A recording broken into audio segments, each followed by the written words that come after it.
In tonight's news edition, Syrian opposition fighters press on with an intense offensive against a major military complex in the northern Syrian city of Aleppo.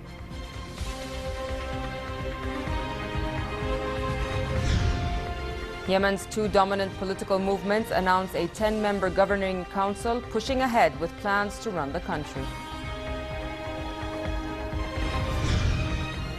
And excitement peaks in Rio de Janeiro as the 2016 Olympic Games kick off with a simple and low-tech show to reflect Brazil's tough economic times. Good evening and welcome to the news at 10.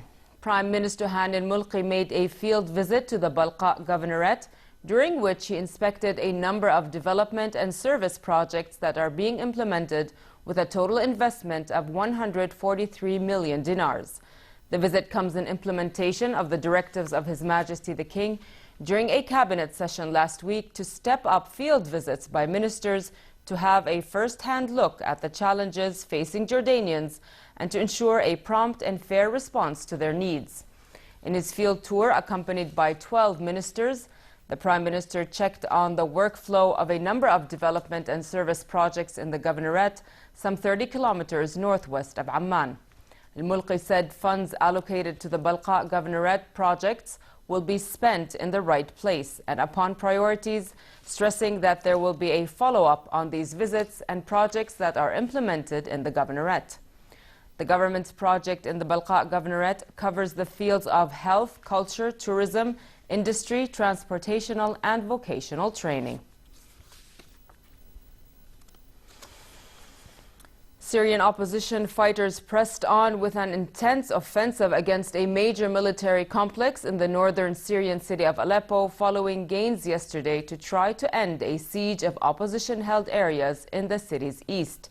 Taking control of the Ramusa complex, which contains a number of military colleges, would isolate government-held western Aleppo by cutting the southern route out towards the capital, Damascus. We get more in this report.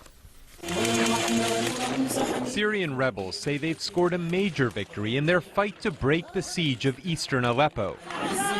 Amateur video purports to show them storming a large army artillery base deep inside of government-controlled territory.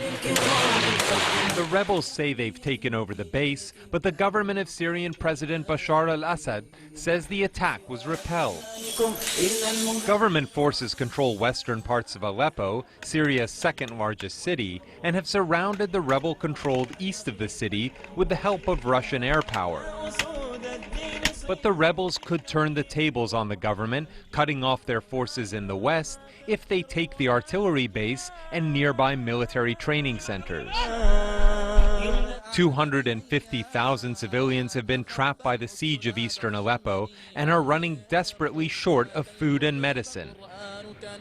Islamist rebel groups have poured thousands of fighters into the battle for Aleppo, which many say is a potential turning point in Syria's 5-year civil war. On a separate front in Syria, also on Saturday, forces fighting Islamic State say they've almost completely ousted the hardline militants from the northeastern city of Manbij. The forces include Kurdish militia and Arab fighters with backing from U.S. Special Forces. Together, they've been trying to drive Islamic State from a last stretch of the Syrian-Turkish frontier. U.S.-backed forces trying to oust Daesh terrorists from the Syrian city of Manbij took almost complete control of the city. The Syria Democratic Forces SDF, which includes the powerful Kurdish YPG militia and Arab fighters, launched its campaign 2 months ago with the backing of U.S. Special Forces to drive Daesh from a last stretch of the Syrian-Turkish frontier. The official spokesman of the SDF, Allied Manbij Military Council, said battles were continuing, but that around 90% of the city had now been cleared of the terrorists.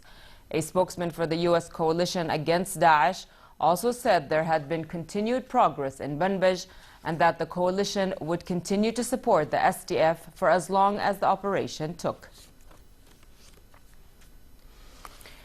Over to Yemen, where the two dominant political movements announced a 10-member governing council pushing ahead with plans to run the country as UN-sponsored talks to end a 16-month-old war drew to a close without a deal. The announcement came as supporters of the internationally recognized President Abd Rabbo Mansour Hadi launched a fresh offensive to try to capture the capital Sana'a from the Houthis. The armed Houthi movement and the party of Yemen's former President Ali Abdullah Saleh, the General People's Congress, would rotate the position of president and vice president, who will be chosen from within the committee.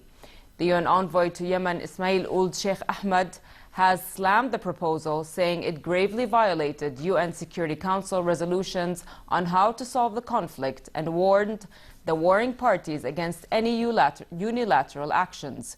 Ould Sheikh Ahmed officially brought down the curtain on the peace talks held in Kuwait since April, but said the parties had agreed to resume negotiations within a month at a yet unannounced venue. Calm returned to the French-Italian border a day after more than 100 migrants broke through police barriers at the Italian border town of Ventimiglia and made their way into France, according to the local Italian police chief. Yesterday, migrants stopped on rocks near the port at the French Riviera town of Menton after breaking through in the afternoon and were still there in the evening under the surveillance of French police. A video posted on the website of Nice Matin newspaper showed a stream of people picking their way across rocks, followed by police in riot gear. It was not immediately clear how they got past the police.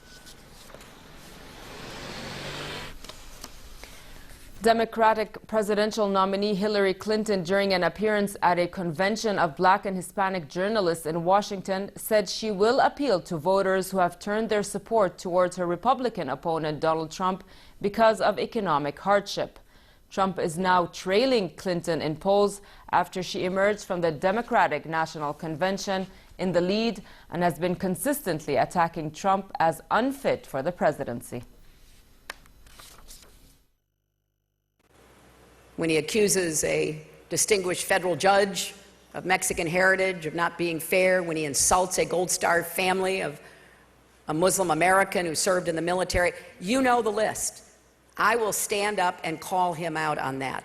But I will also keep reaching out to Americans of all races and ethnicities and wherever they live to tell them that I am not going to forget about them after this election. I'm going to work my heart out to help every single person.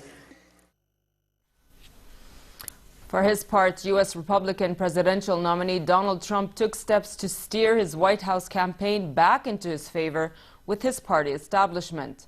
Trump endorsed U.S. House of Representatives Speaker Paul Ryan and U.S. Senator John McCain, who are seeking re-election after expressing coolness towards them earlier in the week. Trump said he needed a Republican Senate and a House to accomplish the changes he wanted to make as president at a rally in Green Bay, Wisconsin, Ryan's hometown. He also endorsed McCain of Arizona and Kelly Ayotte of New Hampshire, whom he called a rising star. Ryan, the top U.S. elected Republican, had no plans to attend the event in a sign of lingering friction between the pair.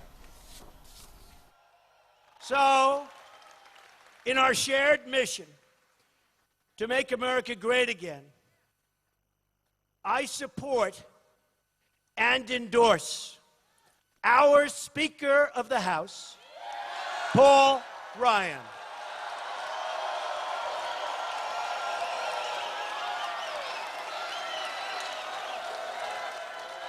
Paul Ryan, good.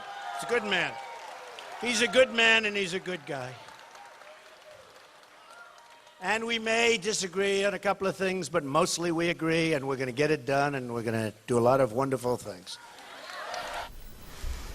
Russian Air Force military pilots showed off their skills at a contest near Ryazan town east of Moscow. More than 70 Russian fighter jets, bombers, a strategic airlifter, and helicopters, as well as Chinese attack aircraft, took part in the show flights. The pilots entertained the audience with spectacular stunts, dropping off bombs, launching rockets at targets, and parachuting cargo. Teams from Kazakhstan and China took part in the competition, which takes place between August 1st and the 12th.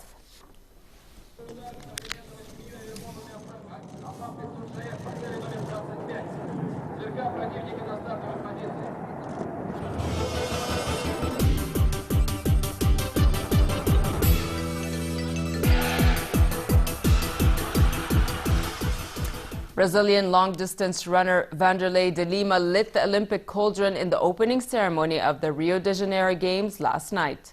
Earlier, Brazil unfurled a vast canvas celebrating its rainforest and the creative energy of its wildly diverse population in welcoming the world, all to the pulsing beat of the samba, bossa nova, and funk. The opening ceremony was decidedly simple and low-tech, a reflection of Brazil's tough economic ties. While the Rio 2016 organizing committee has not said how much the ceremony cost, it is believed to be about half of the $42 million spent by London in 2012.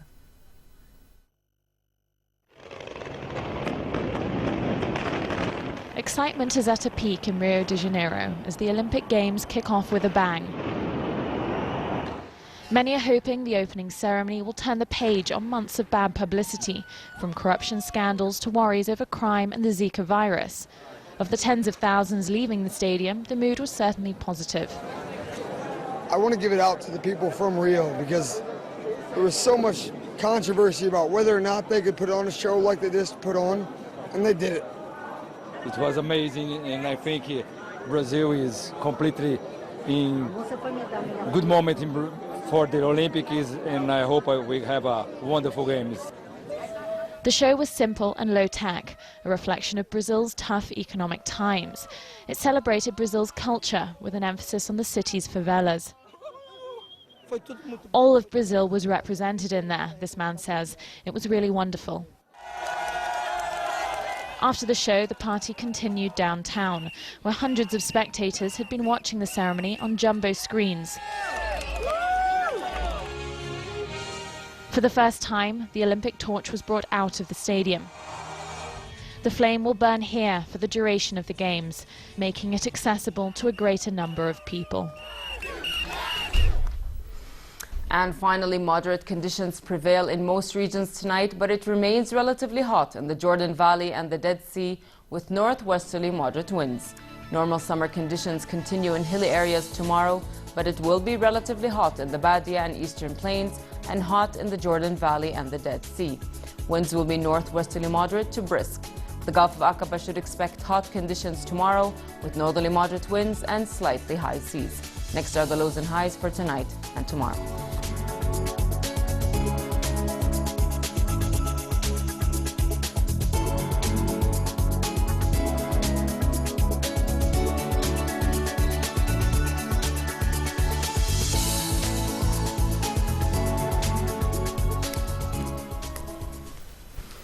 To end the news, here's a reminder of our top stories.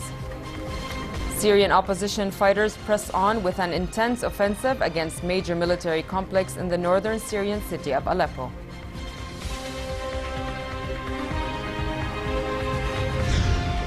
Yemen's two dominant political movements announce a 10-member governing council pushing ahead with plans to run the country.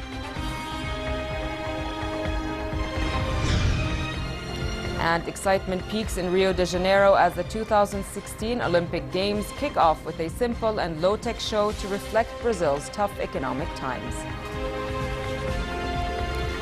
With that, we come to the end of tonight's news. I'm Nancy Khair. Thank you for watching and have a good night.